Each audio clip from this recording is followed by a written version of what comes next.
Vamos lá, crustáceos.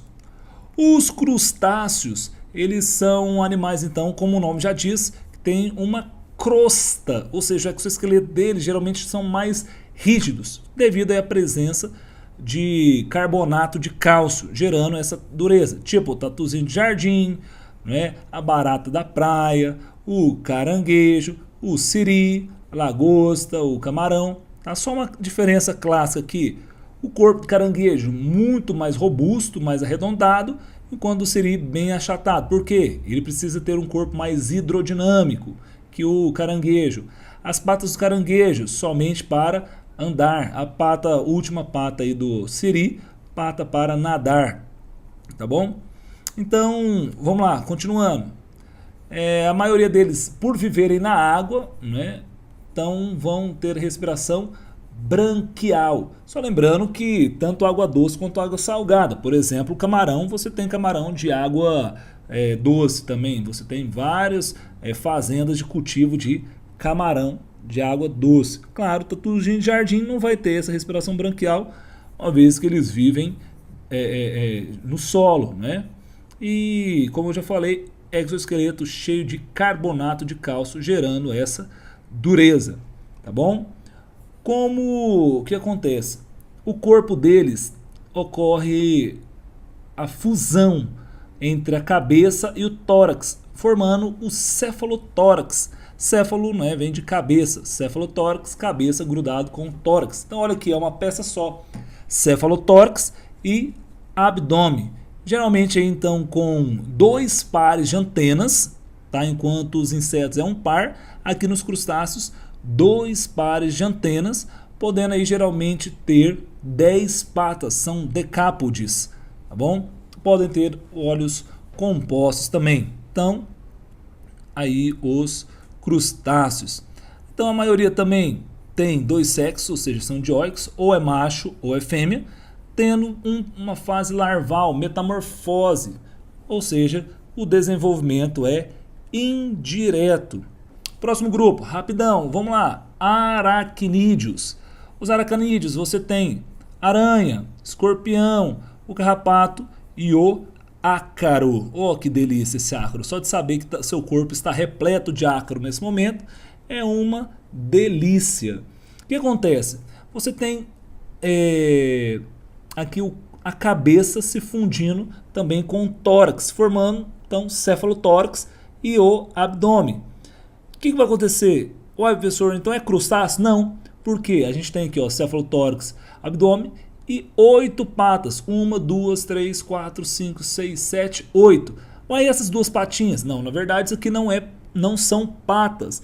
Isso aqui são pé de palpos, são os palpos da aranha, que vai facilitar ela a comer, né? Então vai só facilitar aí levar o alimento até a boca.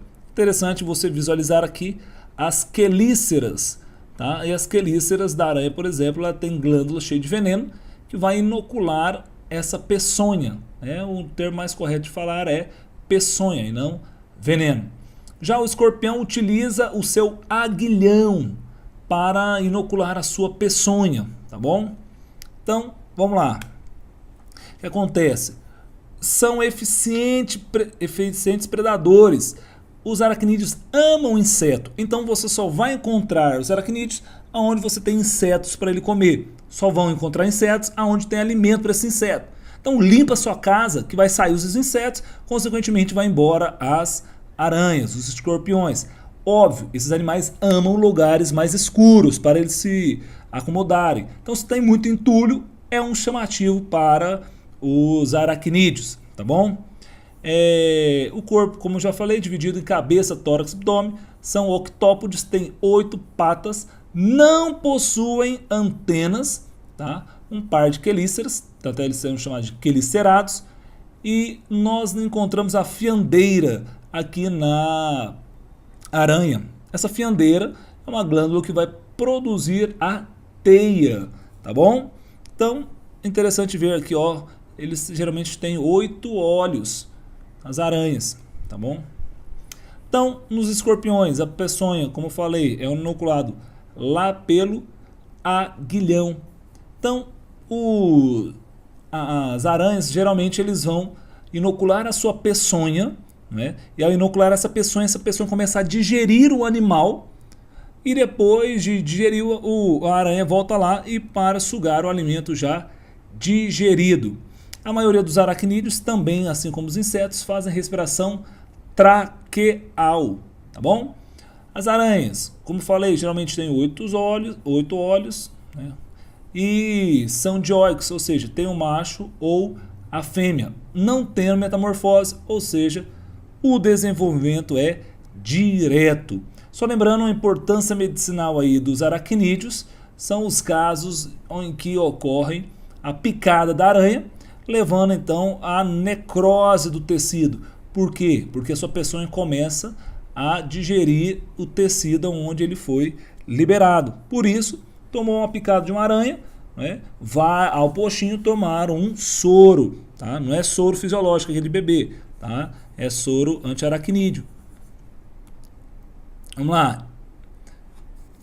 Como eu falei, os escorpiões, assim como a aranha, também têm importância medicinal. Todavia, o dos escorpiões é mais questão de ser dolorido do que problemas mesmo, mas vá ao postinho.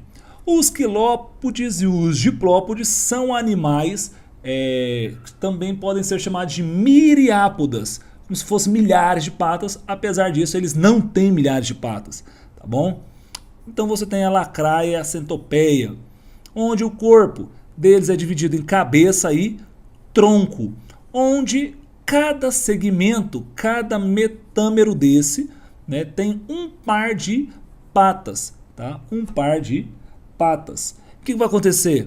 Esse animal, o pessoal acha que aqui é ferrão, não é. Isso aqui é só para desviar a visão de um predador e achar que aqui é cabeça, tá bom?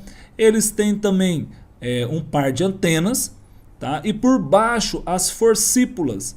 Então essa forcípula serve então para inocular a peçonha na sua presa, tá bom? Então geralmente eles têm o corpo mais achatados e são carnívoros. O que acontece? E depois você tem os diplópodes. Diplo significa dois pés, duas pernas, porque eles têm 2 pares de patas por segmento. Então se você olhar cada segmentinho desse, ó, um par aqui, ou seja, cada segmento, cada metâmero tem 4 patas, tem 2 pares de patas. Aqui também você consegue ver a mesma coisa, 2 pares de patas. Geralmente são mais arredondadas, geralmente são herbívoros. Quando na presença de um predador tendem a se enrolar e liberar uma substância com odor não tão agradável, né? Aí vai ter livros que dizem que o corpo também é dividido em cabeça e tronco, mas os mais atuais dizem então que aqui divisão é cabeça, tórax e o abdômen, onde o tórax seria a região onde cada segmento tem somente um par de patas, tá? Então os primeiros segmentos têm um par de patas, por isso diz que é o tórax. Então cabeça, tórax e o abdômen. Esses então são os diplópodes. Só te mostrando aqui, então, na presença de um predador, ele se enrola para evitar a predação. Pessoal, ficamos por aqui. Espero que todos tenham gostado. Se você gostou, curta esse vídeo, compartilhe com seu colega. Se você gostou, dá o joinha aí. Se você não é inscrito, se inscreva no canal e clique no sininho, para que assim que sair uma nova videoaula, você seja o primeiro a receber. Um forte abraço, até mais e tchau, tchau!